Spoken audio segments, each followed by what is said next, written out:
Chair Mel? Sure, I'll go.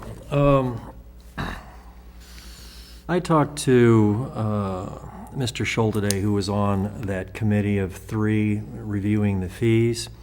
He had a problem with what he considered was an unnecessary design review of these signs. I don't know that he was specifically referring to the A-frame signs.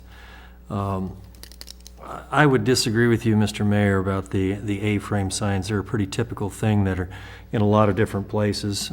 They don't necessarily have to impede traffic on any sidewalk. What started this whole thing was the Dixon Creamery with a hot dog sign out in front of it. And that's what generated Mr. Floyd and Mr. Ulick involvement with this. And somehow this mushroomed into a total revamp of the sign ordinance. That business, as Mr. Besnay said about a number of other businesses, doesn't exist today. We need to understand what it is we're trying to do here. I think Mr. Besnay made a lot of great points, especially about cost to smaller businesses, that we should be trying to help succeed and not fee or tax out of existence. $30 may not mean much to all of us wealthy people up here on the dais, but it does to small business owners that are paying exorbitant amounts for rent, and which is more or less defeating what they're doing. But getting back to the sign ordinance in and of itself, I agree with Mr. Fuller. I think this needs to go back to the Planning Commission on a number of points. I'd like to exempt all special events is one of my items that I think needs to be addressed. That would help Mr. Short with his vehicle and clarify this ordinance.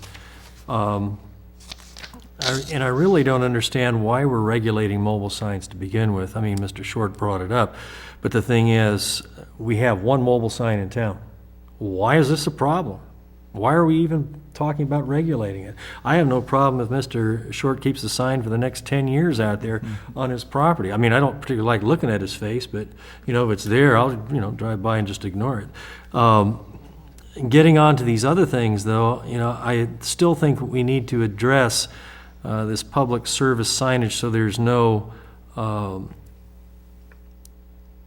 misunderstanding about what it is we do and don't allow. I don't like the idea of signs being removed from one property only. I'm not putting blame on anybody. I don't know why they were removed. I know they were returned. But the thing is that we're always in such a hurry to create these ordinances. And I simply point to one thing. We have a separate ordinance that governs election signs.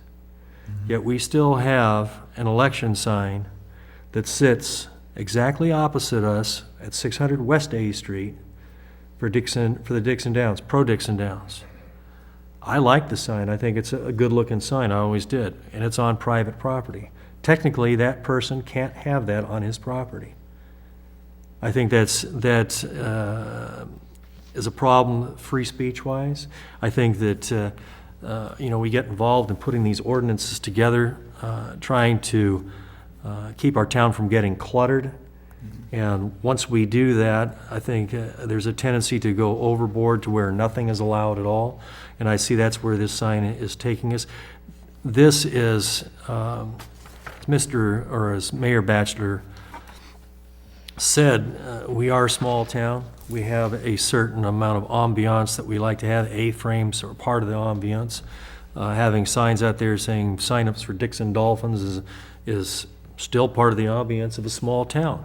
I expect to see signs like that. I don't want to see them regulated, and I'd like to have this returned to the Planning Commission so that they can discuss this at length. If I could just maybe ask for a point of clarification. In signs such as that the council member just mentioned, Dixon Dolphins and Little League and that sort of thing, my belief and my memories, if it serves me correctly, is that those are all on private property. None of those are on public property at all, either that is owned by the city or by anything like that. My understanding is if the property owner gives approval for Dixon Dolphins to put a sign there, or a campaign sign, provided the campaign asks permission to do that, which some do and some don't, to me, that's not what this ordinance is limiting. It is, you're correct that when there's any chance that the sign could be on the borderline of city and private property, we don't enforce the public property issue.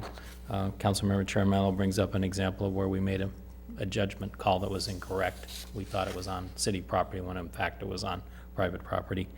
This is designed to address business signs. Those signs that advertise civic groups are not addressed by this ordinance.